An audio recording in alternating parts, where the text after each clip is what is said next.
نجاسات کے سلسلے میں چند باتیں عرض ہوئی آپ کی خدمت میں، تو ان میں سے ایک شراب ہے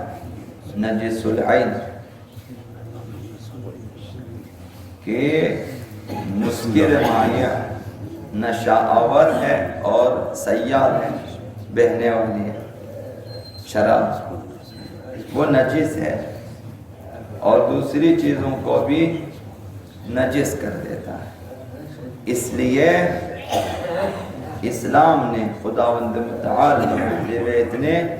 شراب کے سلسلے میں ہر طرح سے دوری اختیار کرنے کی سفارش کی ہے۔ ابھی اگر جس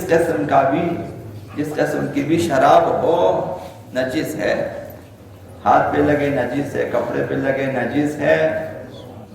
تو اس سے ہر طرح سے بچنے کی تاکید کی ہے۔ یہ ایک حدیث مبارکہ اسی زمین میں عرض کرنی ہے۔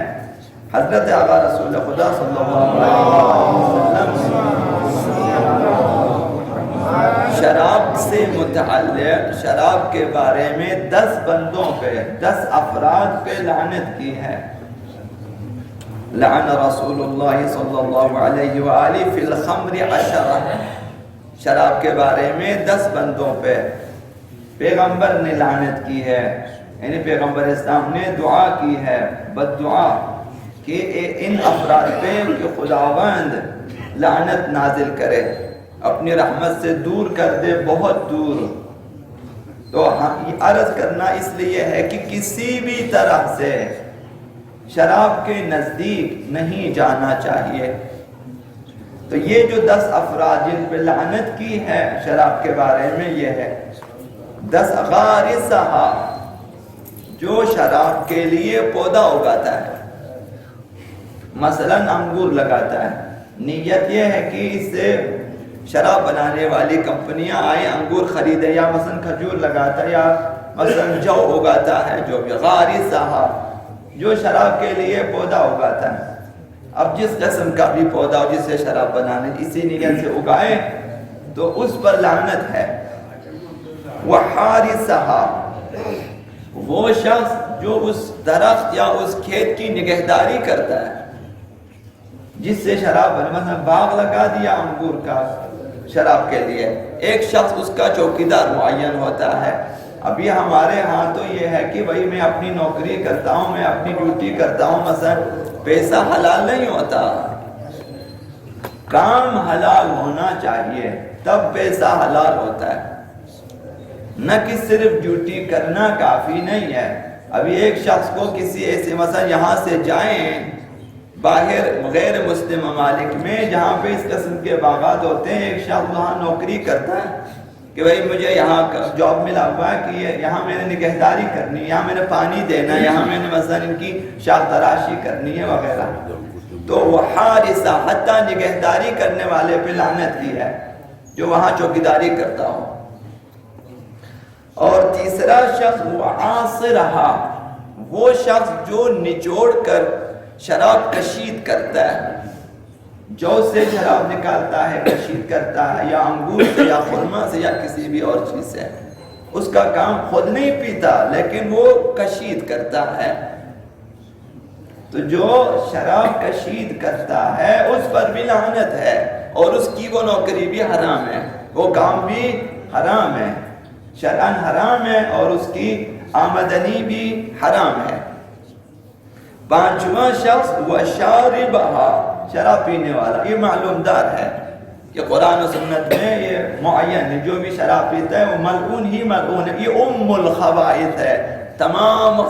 خبیثوں کی ماں یہی ہے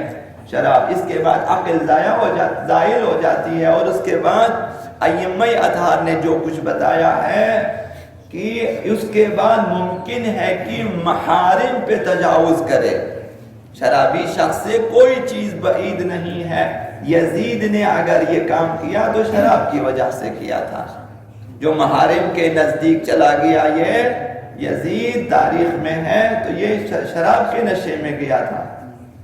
اسی طرح قتل نفس محترمہ شراب کی وجہ سے، تو شراب پینے والا بھی ملعون ہے بطریق اولا، وَسَاقِيَهَا شراب پلانے والا بھی ملعون ہے۔ پلانے ضروری نہیں کہ ایک بادشاہ ہو، بادشاہ کا دربار ہو، پھر وہاں جام چلے، ایک شخص ساقی ہو، ضروری نہیں۔ آپ ہوٹل میں کسی بھی ایسے ہوٹل میں کام کریں، یہاں ایسے لوگ آتے ہیں جہاں کھانے کے ساتھ شراب دیا جاتا ہے، وہ ساقی ہے، ساقی بھی ملعون ہے۔ تو وہ جاب بھی حرام ہے جہاں آپ کو دوسروں کے لیے، حتیٰ کفار کے لیے شراب پیش کرنا پڑے، کیونکہ وہ ہوٹل میں کام کریں کہ بھئی کھانے کے ساتھ مثلاً ایک بوتل شراب بھی لے جانا ہے، یہ کام بھی حرام ہے اور اس کی آمدنی بھی حرام ہے اور یہ شخص بھی ملعون ہے۔ وَسَاقِيَهَا ساقی پلانے والا، وَحَامِلَهَا اٹھانے والا ملعون ہے، شراب اٹھاتا ہے۔ ایک شخص کا کام یہ ہے، اسے نوکری ملی ہوئی، خود نہیں پیتا لیکن مثلاً اٹھا لیتا ہے، انگور اٹھا کے لے جاتا ہے، جو اٹھا کے لے جاتا ہے، مثلا خرما اٹھا کے لے جاتا ہے، یا پھر بنی بنائی شراب جو ہے وہ بوتلیں مثلا گاڑیوں میں اپنی گاڑی کرائے پہ دے دیتا ہے، اٹھاتا ہے کہ یہاں سے اس کمپنی، وہاں سے اس ہوٹل میں، وہاں سے اس دکان تک پہنچانا ہے۔ یہ کام بھی حرام ہے، آمدنی بھی حرام ہے اور یہ شخص بھی ملعون ہے۔ جو شراب آگے پیچھے لے جانے میں، نقل و حمل میں جو ہے مدد کرتا ہے، چاہے وہ نوکری کے عنوان سے ہو یا مفت، فرق نہیں پڑتا، یہ شخص بھی ملعون ہے۔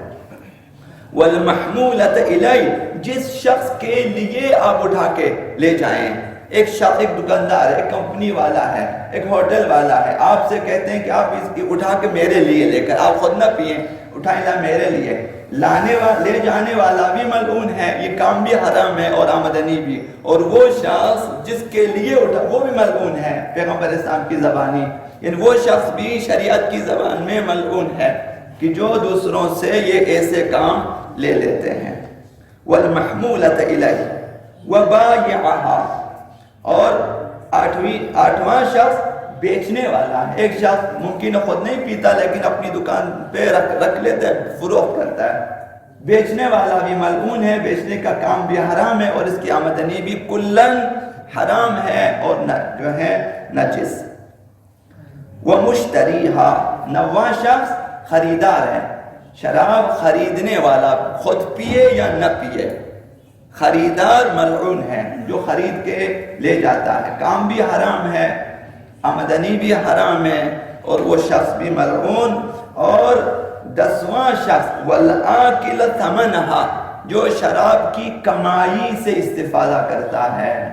اب وہ کسی طرح سے بھی، وہ درخت لگا کے شراب کی کمائی ہے،